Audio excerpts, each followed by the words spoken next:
The steady hum of the cargo ship's engines filled the small cockpit as Jack checked his delivery manifest one more time. 6 years of running honest cargo through the outer colonies had taught him to be thorough. The ship wasn't much to look at, an old Model 6 hauler that had seen better days, but it was his, and it kept food on his table. A soft thud from the cargo hold made him freeze. Living alone in space had sharpened his senses, and that sound definitely wasn't normal. Jack grabbed his flashlight and moved quietly toward the back of the ship, his boots making minimal noise on the metal floor. "Whoever's back there," he called out. "I've got cameras everywhere. Might as well come out now." It was a lie. Half his security cameras had stopped working months ago, but stowaways didn't need to know that. The cargo hold looked normal at first glance. Sealed containers lined the walls, each properly tagged and secured. But there, behind that stack of medical supplies, something moved. Jack raised his flashlight, revealing a glimpse of purple skin and wide, startled eyes. "Don't shoot," a voice called out in perfect English. A figure emerged slowly from behind the crates, hands raised. It was a girl, but definitely not human. Her skin was a pale purple, and her hair seemed to shimmer with its own light. Her clothes were expensive-looking but dirty and torn. "I'm not even holding a gun," Jack said, keeping his flashlight steady. "But I've got every right to space you for sneaking onto my ship." He didn't mean it, of course, but sometimes a little threat helped speed conversations along. The alien girl's eyes darted to the nearby airlock, then back to Jack. "Please," she said, her voice trembling slightly. "I can pay. I just need safe passage to the next station." Before Jack could respond, his ship's ancient alert system crackled to life. "Unidentified vessel approaching," the computer announced in its monotone voice. "Weapon systems detected." The girl's face went even paler, if that was possible. "They found me," she whispered. "Please, you have to help me. They'll kill us both now that you've seen me." Jack rushed back to the cockpit, the alien girl close behind. A sleek black ship was closing in fast, definitely not local law enforcement. Its design was alien, all smooth curves and dark metal that seemed to eat the light. "Cargo vessel," a cold voice came through the comm. "Power down your engines and prepare for boarding. This is your only warning." Jack's mind raced. His ship wasn't built for combat or speed, but he knew these lanes better than anyone. "Sit down and shut up," he told his unexpected passenger, dropping into the pilot's seat. "And maybe say a prayer to whatever gods you believe in." He killed the running lights and cut the main engine, letting momentum carry them forward.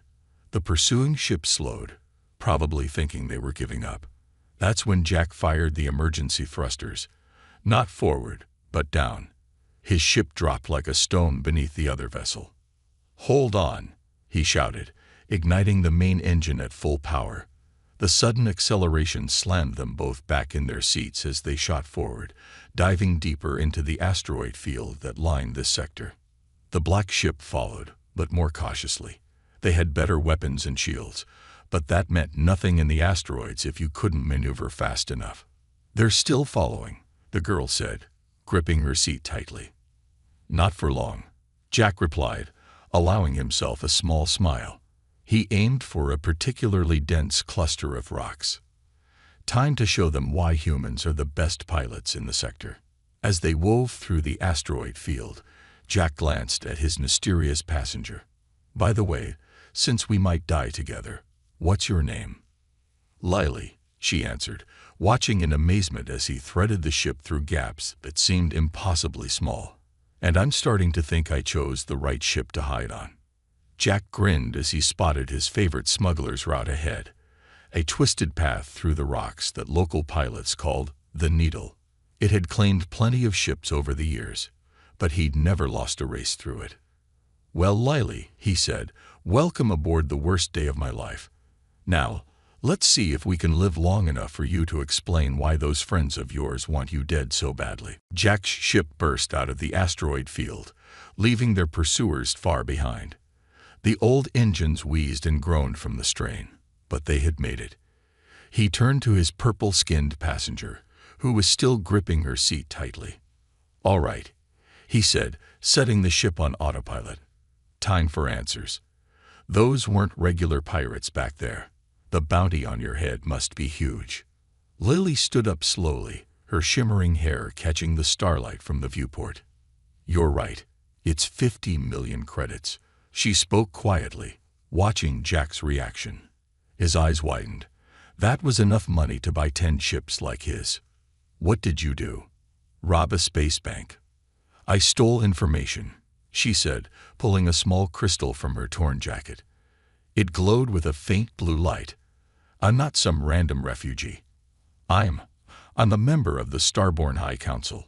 Or I was, until 3 days ago." Jack laughed, but it died in his throat when he saw her serious expression. The Starborn were the most advanced species known to humanity. They acted as peacekeepers in this part of space, supposedly helping younger races develop. Everyone knew that. "The Council is corrupt," Lily continued, her voice growing stronger. "They're not helping human colonies. They're exploiting them.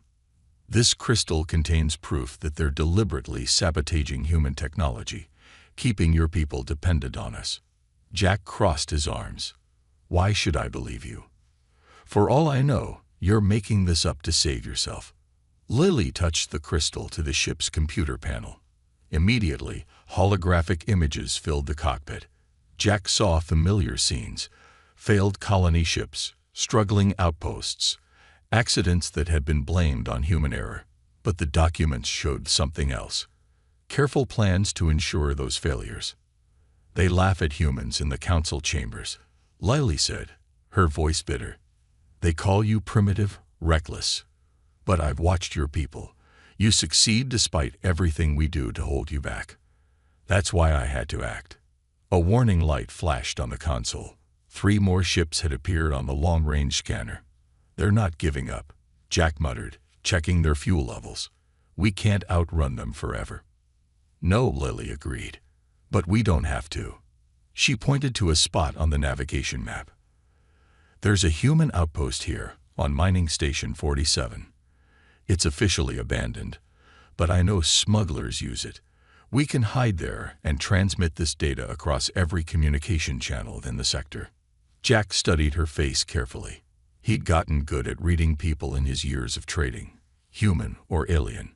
There was fear in her eyes, yes, but also determination. And something else: hope. "You really believe in this, don't you?" he asked. "Enough to give up everything." "The Council taught us we were superior," she replied. "But superiority isn't about having better technology. It's about doing what's right." She met his gaze steadily. "Will you help me?" Before Jack could answer, the ship shuddered violently. A warning siren screamed through the cockpit. "They're using long-range pulse weapons," Jack shouted, jumping back into the pilot's seat. "They're trying to disable us." Lily grabbed the crystal and pressed it into Jack's hand. "Take it. If they catch us, you must complete the mission. The truth has to get out." Another blast rocked the ship. Warning lights flashed across every console as systems began to fail. Jack looked at the crystal, then at Lily. 50 million credits would solve all his problems, but the fear in her eyes was real. And if she was telling the truth, he handed the crystal back to her. "Keep it safe. We do this together, or not at all." He turned to the controls, a plan forming in his mind. "But first, let me show you another trick humans are good at: making something work with absolutely nothing." As their pursuers closed in, Jack's hands flew across the controls. Sometimes the best way forward was to do something so crazy that no advanced alien race would ever expect it. And if there was one thing humans excelled at, it was being unpredictable. Mining Station 47 looked dead from the outside. Its metal walls were covered in space dust, and half its docking lights were broken. But Jack knew better. He guided his damaged ship into a dark maintenance bay, using only minimal power to avoid detection. "This is your plan?" Lily asked, looking at the rusty walls around them. "Hide in an abandoned human station." Jack smiled as he shut down the engines. Rule 1 about humans: nothing is what it seems. He pulled up a hidden panel in the floor, revealing a toolkit. Now let me show you how we survive out here.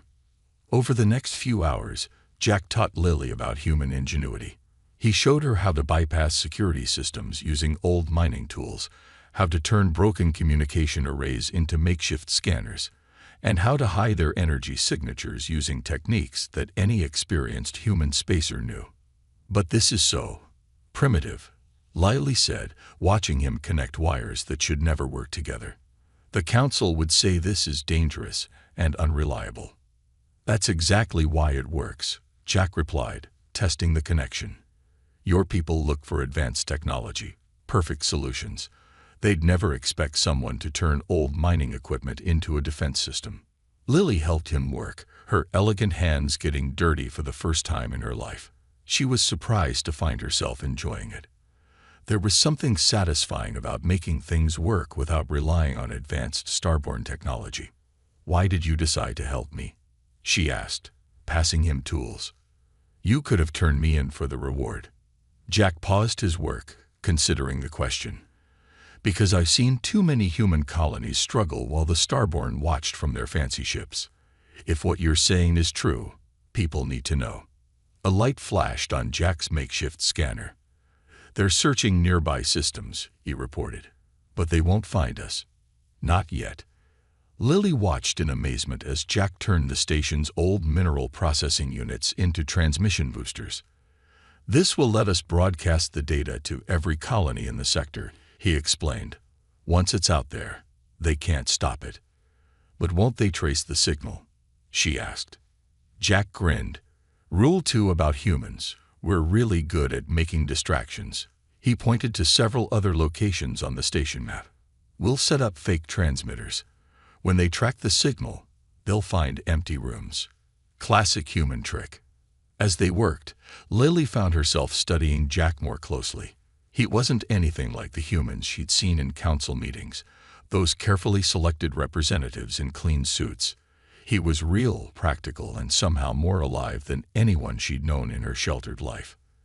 You know, she said, helping him calibrate another transmitter. The council always said humans were too reckless, too willing to take risks. But I'm starting to think that's your strength. We take risks because we have to, Jack replied. When you don't have fancy technology to rely on, you learn to trust your instincts and skills. A distant boom echoed through the station. Jack quickly checked his scanners. Patrol ships, he said. They're searching sector by sector. We got maybe 2 hours before they reach us. Lily felt fear rise in her throat, but pushed it down. She'd seen enough of human courage to know this wasn't the time for panic. Then we better work faster. Show me more of your human tricks. Jack looked at her with surprise and respect. The scared stowaway he'd found on his ship was gone. In her place was someone who understood what they were fighting for. Rule 3 about humans, he said, handing her a welding tool. We never give up, even when the odds are impossible. As they raced to complete their preparations, Lily made a silent vow. No matter what happened, she would make sure the galaxy learned the truth, not just about the Council's corruption, but about the real strength of humanity. It wasn't in their technology or their weapons, but in their endless ability to adapt and overcome.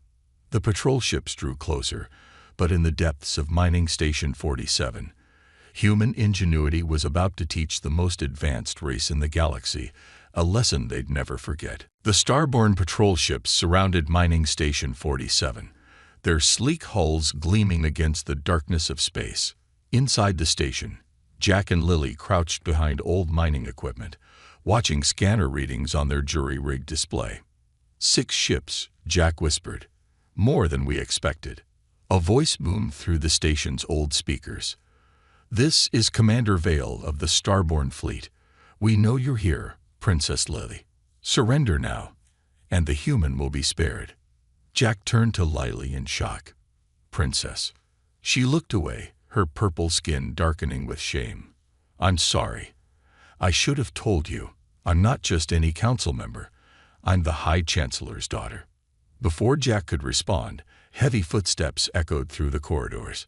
Starborn troops in shining armor were boarding the station. "We need to move," Jack said, pushing aside his questions. "The transmission isn't ready yet."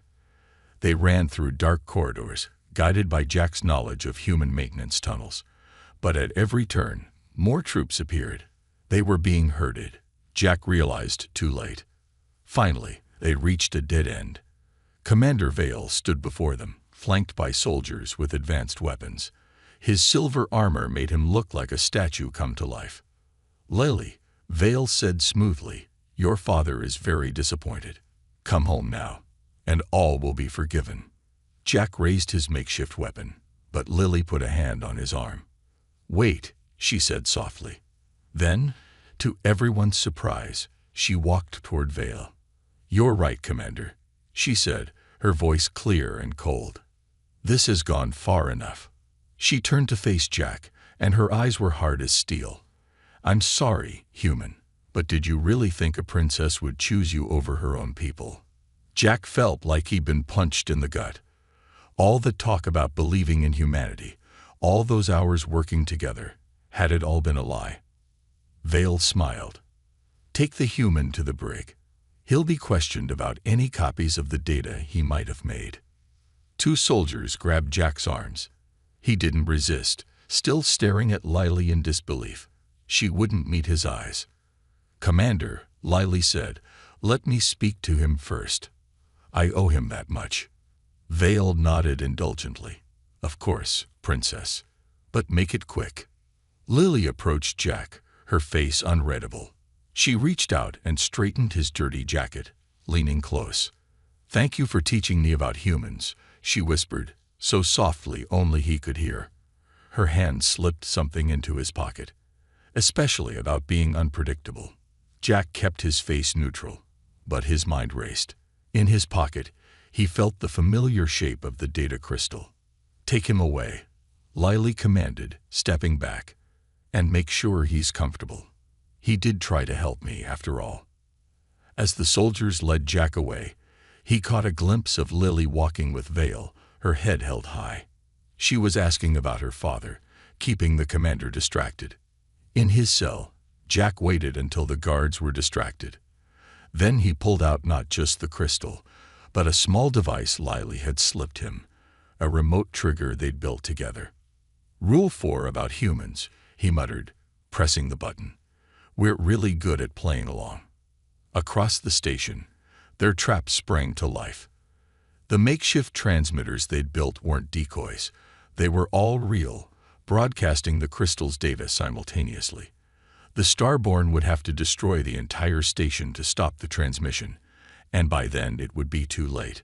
Alarms blared as the truth about the council spread across every communication channel in the sector. Jack smiled, remembering how Lily had learned to wire those transmitters herself, getting her fancy clothes dirty in the process. In the confusion, he heard fighting outside his cell. The door slid open, revealing Lily with a stolen weapon. "Miss me?" she asked, her royal accent gone. "You're a good actor, Princess," Jack replied, getting up. "Almost had me fooled." She grinned. "I learned from the best. Now come on. We have more human tricks to teach the Starborn." Chaos erupted throughout Mining Station 47 as the stolen data spread across every communication channel. Jack and Lily ran through the corridors, dodging energy blasts from pursuing Starborn troops. "The data is everywhere now," Lily said, checking the stolen communicator. "Every human colony, every trading post, every independent station. They're all seeing the truth about the council." They ducked into a maintenance shaft as more soldiers ran past. Through the station's old speakers, they could hear fragments of transmissions flooding in from across the sector. Deliberate sabotage of human colony ships. Proof of council interference. Systematic suppression of human technology. Jack watched the realization spread across Lily's face as she heard her father's voice in one recording, calmly discussing plans to keep humanity dependent on Starborn aid. Her purple skin paled, but her determination didn't waver. "My whole family is implicated," she whispered. Generations of my bloodline, all part of this. You're not responsible for their choices, Jack said, checking their makeshift scanner. You chose differently. A massive explosion shook the station. Commander Vale's voice boomed through the corridors. Princess Lily, your father is here. The High Chancellor himself has come to resolve this situation. Lily's eyes widened. He never leaves the capital. This must be serious.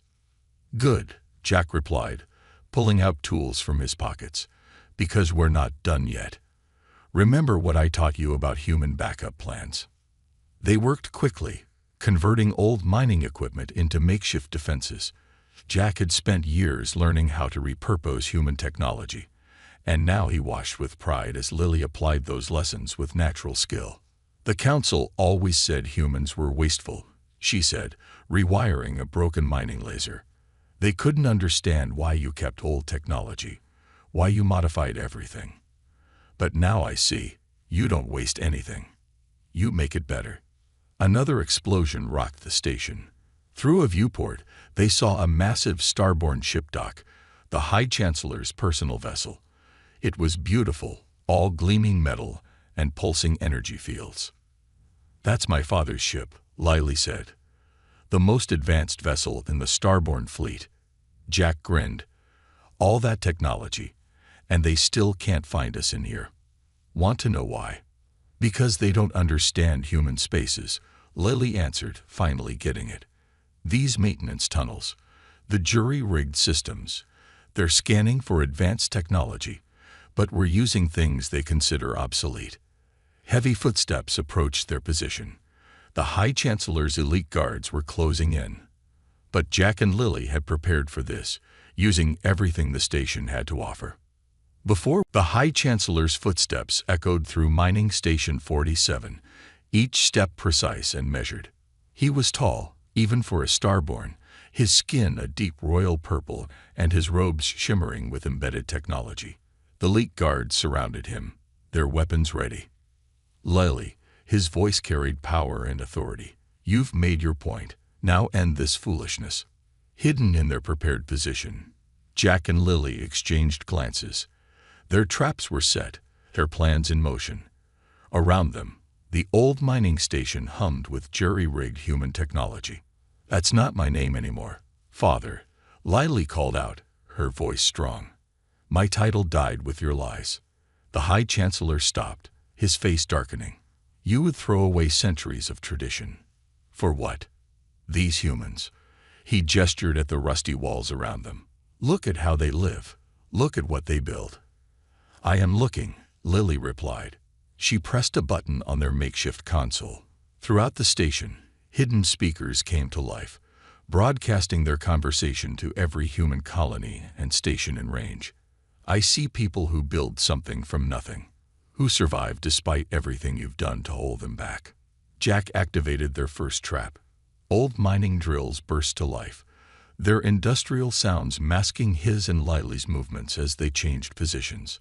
The elite guards fired at the noise, their advanced weapons hitting nothing but shadows. Enough. The High Chancellor raised his hand, and energy pulsed from his robes. Every light in the corridor went dark. Your human tricks can't match our technology. Really? Jack's voice came from the darkness. Rule 6 about humans. We're really good at working in the dark. Suddenly, emergency lights flashed on, but not the station's original ones. These were makeshift lamps that Jack and Lily had placed, creating disorienting patterns that confused the Starborn's advanced optical systems. The guards stumbled, their targeting systems overwhelmed by the irregular light patterns. Jack and Lily moved fast, using paths they'd memorized, disabling guards with repurposed mining tools turned into stunners. This is what you've become. The High Chancellor's voice was cold as he watched his guards fall. A common rebel using human weapons. No, Father. Lily emerged from the shadows, standing tall. I've become someone who sees the truth. Your technology, your superiority. It's all built on lies and the suppression of others. The Chancellor raised his hand again, energy gathering around him. I gave you everything. You gave me chains, Lily replied. She nodded to Jack, who threw the switch they'd prepared.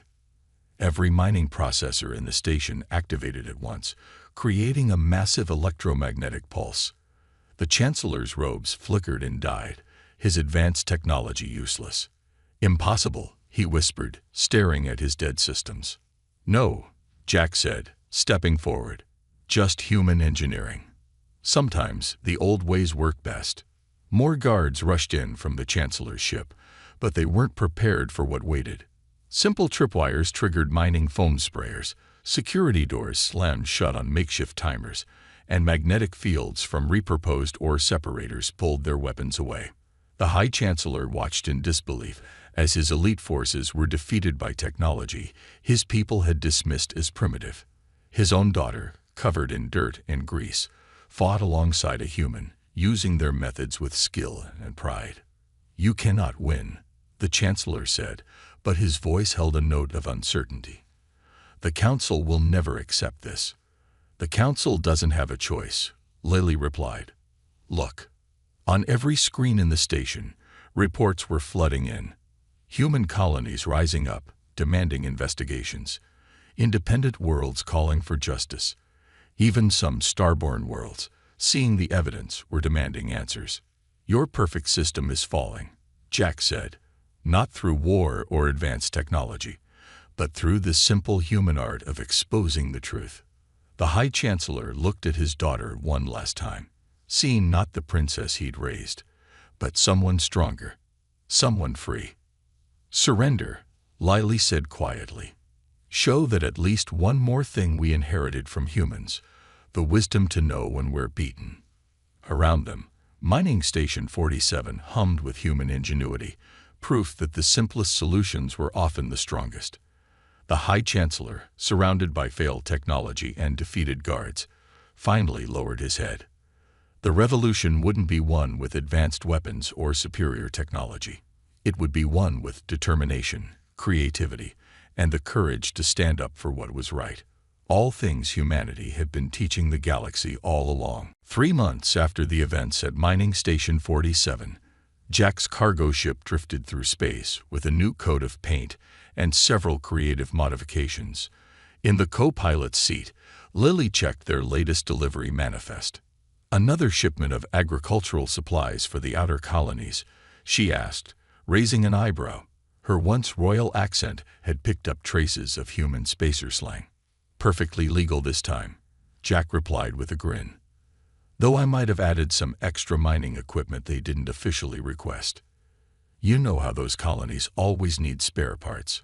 The ship's computer beeped with an incoming transmission. On the screen, a news report showed the former High Chancellor facing trial, along with other council members. The Starborn Empire was changing, slowly but surely. Missing the palace yet? Jack asked, watching Lily's reaction.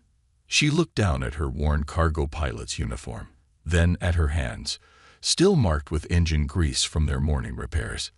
Not even a little, she answered honestly. Though I do miss the look on Father's face when we beat him with broken mining equipment. Speaking of equipment, Jack said, want to see what I did to the engine cooling system. Found a way to boost efficiency by 30% using parts from an old food processor. Lily's eyes lit up. In the months since their escape, she'd thrown herself into learning everything about human engineering. The council had called it primitive, but she'd discovered an elegance in its simplicity, a beauty in making something work with whatever was available. First, she said, standing up, I have something important to say. Her voice took on a formal tone that reminded Jack of her royal past. Should I be worried? He asked, turning his chair to face her. I've been thinking about my place in the universe, Lily began. The Starborn taught us that status comes from power and advanced technology, but humans showed me it comes from what you do, how you help others. She knelt before Jack, causing him to lean back in surprise. What are you doing? Something my people would never understand, she said with a smile. I, former princess of the Starborn, formally pledge myself to serve alongside you, Jack of Earth, as an equal partner in all ventures and adventures. Lily, you don't have to. She held up a hand to stop him. "Let me finish. This isn't about duty or obligation. It's about choice. Humans taught me that real loyalty isn't commanded, it's earned. And you've earned mine." Jack watched her, seeing not the scared stowaway he found months ago, but a strong partner who'd chosen her own path. "I vow to use everything I've learned, both starborn knowledge and human ingenuity, to help those who need it. To show the galaxy that true advancement isn't about having the best technology, but about having the wisdom to use what you have well." She stood up, offering her hand. "Partners." Jack took her hand and pulled her into a hug instead. "Partners," he agreed. "Though you might regret that when you see the mess I made rewiring the food synthesizer." Lily laughed, then moved to the ship's controls. "You know, humans are the most surprising species I've ever met. Just when the galaxy thinks they understand you, you prove them wrong." "That's Rule 7 about humans," Jack said, setting course for their next delivery. "We're full of surprises."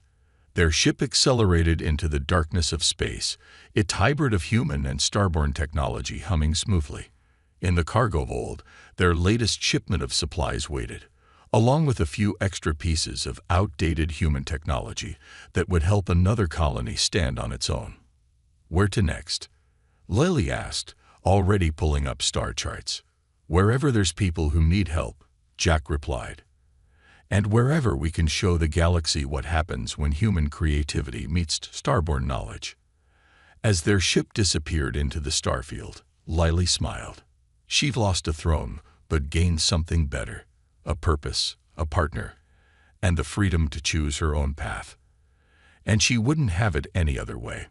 After all, sometimes the best tricks weren't tricks at all. They were simply the truth about what people could achieve when they worked together as equals.